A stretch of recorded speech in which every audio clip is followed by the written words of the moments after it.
मुंबई गोवा महामार्गाच्या संदर्भामध्ये अनेक ठिकाणी वेगवेगळ्या बातम्या दिल्या जातात, पसरवल्या जातात. काही आमचे विरोधक त्या संदर्भामध्ये उगाचच काही बोंबाबोंब करतात. पण काल मला आलेला अनुभव मी आपल्याला सांगतो. काल माझी कोकण रेल्वेची तिकीटं होती, परंतु जे.पी. नड्डा साहेबांबरोबर बैठक असल्यामुळं मी 1 वाजता मुंबईतनं निघालो आणि 6:30 वाजता रत्नागिरीला पोचलो.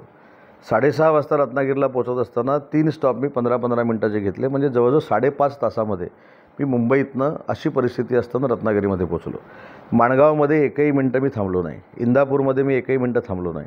असा प्रवास करून मी स्वतः आलो. आता काही लोक म्हणतील की मंत्री असल्यामुळं रस्ता खुला ठेवला होता, पण असं काही नाही. अतिशय मोठ्या पद्धतीचं ट्रॅफिक होतं. एका ठिकाणी एस टी बंद पडली होती म्हणून ट्रॅफिक जाम झालं होतं 4 मिनटं. त्याच्या पलीकडे कुठेही ट्रॅफिक जाम नाही. त्याच्यामुळे मी सुरुवातीपासून सांगत होतो की फक्त आरवली ते तळेकांठे हा जो पीस आहे तो आम्ही नक्की कबूल करतो. खड्डे पडले त्याच्याबद्दल दुमत असण्याचं काही कारण नाही. परंतु आजही माणूस रत्नागिरीमध्ये 5.5 तासामध्ये मी पोचलेलो आहे. पुढच्या वर्षी कुठच्याही परिस्थितीमध्ये 4 ते 4.25 तासामध्ये व्यक्ती रत्नागिरीला पोचू शकते आणि 5-5.5 तासामध्ये सिंधुदुर्गामध्ये पोचू शकते. इतक्या चांगल्या दर्जाचा मुंबई गोवा महामार्ग झालेला आहे. नाही, या संदर्भामध्ये पोलीस तपास चालू आहे. मला स्वतः एस पीनी त्यातला प्रकार सांगितलेला आहे. परंतु पोलीस तपास चालू असताना किंवा काही गोष्टी अजून गोपनीय असताना त्याची जाहीरपणाने चर्चा करणं योग्य नाही. परंतु नक्की शेवटच्या आरोपीपर्यंत पोलीस पोचणार आहेत हे मला काल पोलीस अधीक्षकांनी सांगितलेलं. काल देखील जी शिंदे समिती आहे आणि ज्या शिंदे समितीचे अध्यक्ष माजी न्यायमूर्ती शिंदे साहेब आहेत, त्यांच्या अध्यक्षतेखाली आमची एक उपसमितीची बैठक पार पडली. त्याच्यामध्ये जी काही सकारात्मक चर्चा झाली ती स्वतः शिंदे साहेबांनी मनोज जरांगे पाटलांना सांगितली.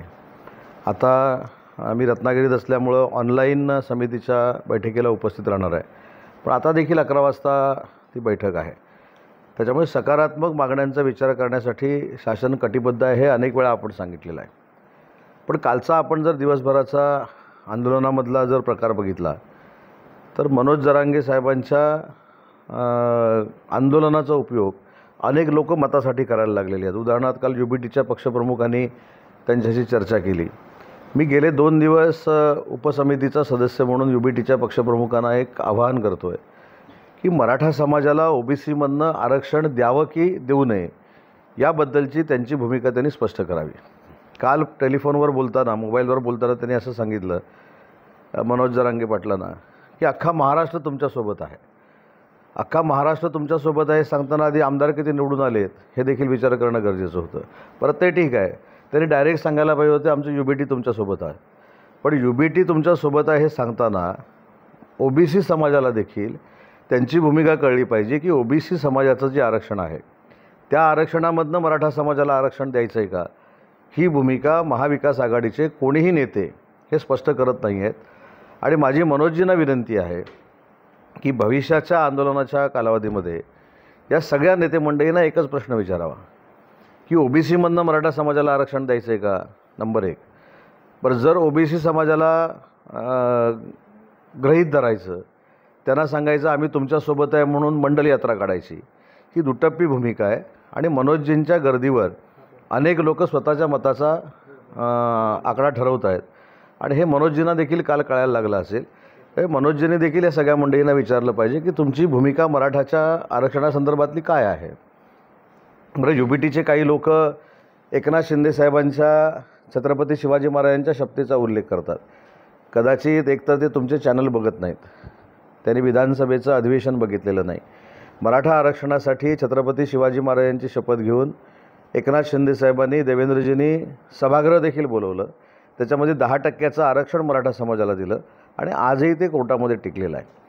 मराठा समाजाला अण्णासाहेब पाटील या महामंडळातनं 1.5 लाख मुलांना बिनव्याजी कर्ज देऊन स्वतःच्या पायावर उभं केलेलं आहे. 3,000 अधिसंख्य पदं ही मराठा समाजाची भरलेली आहेत. जे आंदोलनामध्ये मृत झाले त्यांच्या वारसांना 10-10 लाख रुपये दिलेले आहेत, त्यांच्या वारसांना नोकऱ्या दिलेल्या आहेत. त्याच्यातल्या काही नोकऱ्या या परिवहनमध्ये आहेत आणि काही नोकऱ्या आता मी MIDCमध्ये देतो. त्याच्यामुळं मनोज जरांगे पाटलांनी ज्या काही मागण्या केलेल्या होत्या त्या पूर्ण करण्याचा प्रामाणिकपणाचा प्रयत्न हे सरकार करतं आहे.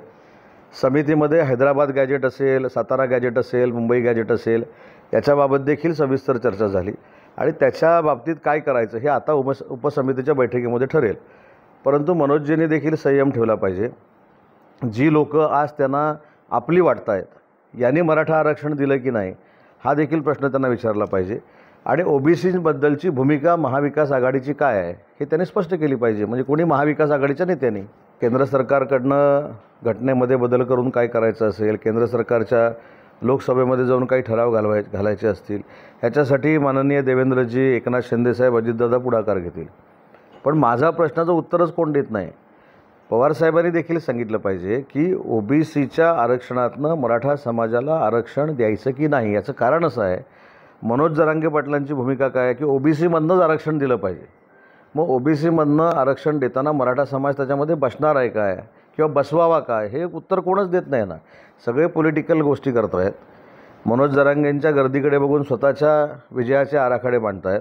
त्याच्यावर महाविकास आघाडीच्या नेत्यांनी संयुक्त पत्र काढलं पाहिजे की ओबीसीच्या मधनं मराठा समाजाला आरक्षण द्यायचं असेल तर होय पत्र काढा, नाहीतर नाही पत्र काढा. दुटप्पी भूमिका कशाला. आमची भूमिका काय आहे की मराठा समाजावर कुठच्याही बाबतीचा अन्याय होता कामा नये. मराठा समाजाचं आरक्षण टिकलं पाहिजे, मराठा समाजाला न्याय मिळाला पाहिजे. परंतु मराठा समाजाला न्याय देत असताना ओबीसी समाजावर देखील अन्याय होता कामा नये, त्यांचं काही कमी होता कामा नये, ही आमची सगळ्यांची भूमिका आहे. मनोज जरांगेंची सहानुभूती आपल्याला कशी मिळेल याचा प्रयत्न अनेक लोक करत आहेत. अनेक लोक. मला असं वाटतं की ह्यांच्या पत्रकार परिषदेला तसं बघायला गेलं तर काही महत्त्व नाही. अमित शाह साहेबांनी काय करायचं, JP नड्डांनी काय करायचं, PM मोदी साहेबांनी काय करायचं हे ते ठरवतात. म्हणूनच तिसऱ्यांदा ते सत्तेमध्ये आले किंवा नरेंद्र मोदी साहेब पंतप्रधान झाले. ह्यांच्या सल्ल्यानं वागले असते तर हे काहीच झालं नसतं. ह्यांच्या सल्ल्यानं काही वागतायत म्हणून विधानसभेत काय झालं तुम्हाला माहिती आहे. त्याच्यामुळे कुठचंही आंदोलन झालं, कुठचाही नेता आपल्या गळाला लागला पाहिजे, त्याची सहानुभूती आपल्याला मिळाली पाहिजे. पण प्रचंड मोठा प्रयत्न काँग्रेसकडनं, UBTकडनं केला जातो आहे. मी NCPकडनं असं म्हणणार नाही. NCPकडनं का म्हणणार नाही शरद पवार साहेबांच्या, कारण शरद पवार साहेबांच्या NCPनं मंडल बचाव यात्रा काढलेली आहे. म्हणजे ओबीसी बचाव, थोडक्यात ओबीसीचं आरक्षण बचाव. म्हणूनच मला म्हणायचं आहे, एकीकडे ओबीसींचं आरक्षण बचाव म्हणून आपण यात्रा काढतो आहे आणि एकीकडे मराठा समाजाला आरक्षण द्या म्हणून सांगतो आहे. त्याच्यातली खरी भूमिका काय ही स्पष्ट झाली पाहिजे. आणि बाकीच्या पत्रकार परिषदेला फार मोठं महत्त्व आहे असं मला काय वाटत नाही. उपसमिती कॉन्शियस क्लिअर ठेवून निर्णय घेईल आणि त्याच्यामध्ये स्वतः शिंदेसाहेब हे अतिशय पारदर्शक माजी न्यायमूर्ती असल्यामुळे योग्य तो निर्णय होईल. मी मराठा समाजाला आरक्षण देण्याच्या समितीमध्ये आहे. त्याला कॅबिनेटचा दर्जा आहे.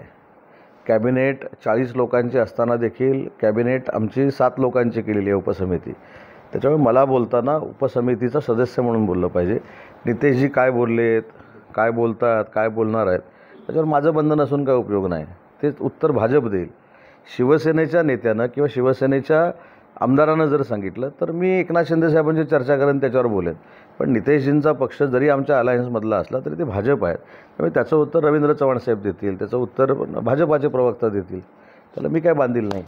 नाही, एकनाथ शिंदेंना विचारा, म्हणजे शिंदे साहेबांना विचारा तर आहे ना सगळं. शिंदे साहेबांनी मराठा समाजासाठी काय काय केलं, जे मगाशी मी सांगितलं. 3000 अधिसंख्य पदं, त्याच्यानंतर नोकरी, त्याच्यानंतर अण्णासाहेब पाटील बिनव्याजी कर्ज, परदेशामध्ये जाणाऱ्या मराठा समाजाला मुलांना त्याच्यामध्ये अनुदान, प्रत्येक जिल्ह्यामध्ये सारथीमार्फत तुमचं वसतिगृह, सारथीचं सगळ्यात मोठं ऑफिस आता पुण्यामध्ये होतं आहे.